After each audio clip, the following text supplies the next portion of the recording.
The prevalence of fake personality tests. We are surrounded by these. They are on dating websites and magazines, even often used by companies. Real ones have passed rigorous tests of validity, reliability, and predictiveness, and have proven to be predictive of behavior. There are 4 prominent warning signs when encountering personality tests. 1.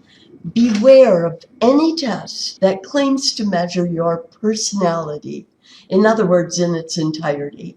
Remember, real personality tests have to prove to be valid, reliable, and predictive.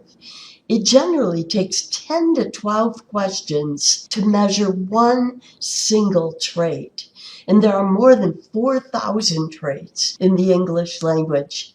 So it is impossible for any one test to measure your entire personality. Number 2, beware of any test that gives you a personality profile that is full of generalities, things that apply to most people. My favorite one, really found in a test. Here's how it reads. At times you are outgoing, but at other times you are reserved. Number 3, beware of any test that claims you are a type or types without giving you a means of comparing your score to a mean or average of others. Personality is a study of individual differences. With real tests, you are able to compare your score with those of others. Number 4, beware of a test that only or mostly results in positive things about you. It is not necessarily a fake test, but most of them are fake. And yet they will sell like hotcakes because people love to hear positive things about themselves.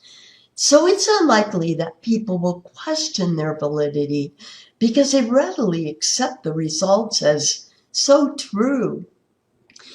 So say you do suspect the validity of a personality test due to some or all of these warning signs. How do you know for sure if it is real or not without getting a doctoral degree in personality psychology and in statistics? Well, you can check to see if it is endorsed by the APA, American Psychological Association. So let's learn about the most valid, reliable personality tests to date that are used for some different purposes. The MMPI, and that stands for Minnesota Multiphasic Personality Inventory, is used mostly for clinical or abnormal psychology. And the purpose is to identify clues to possible disorders. It has subscales for 10 different disorders. Here's an example of a client's MMPI results before and after a couple of years of therapy. The pink or orangish shaded area indicates a normal range. The blue line indicates the results before beginning therapy. What is the biggest possible flag here before therapy for the therapist to explore? Look at this closely. What do you think? Watch my cursor here, and that would be depression, right? Now, look how much therapy helped this client in particular.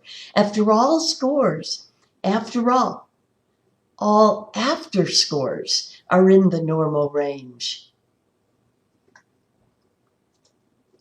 The 16 PF questionnaire, and PF stands for personality factor, is used in business for the purpose of assisting in selection processes. Oftentimes, after reviewing applicants' education and experience, checking their references, etc., we come up with a short list of our most desirable candidates. This is when this test comes in handy. because templates have been made using the average scores of the best employees worldwide for different careers. Once you have a short list, you can compare these individual scores to see who's best match the template. Some research,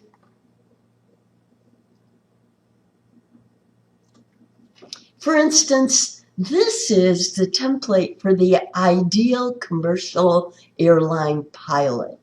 Notice that you want your pilot to be highly stable and emotionally controlled. You also want them to be pretty tough-minded, but not too tough-minded, which would be foolish, and relaxed. And of course, not too relaxed, right?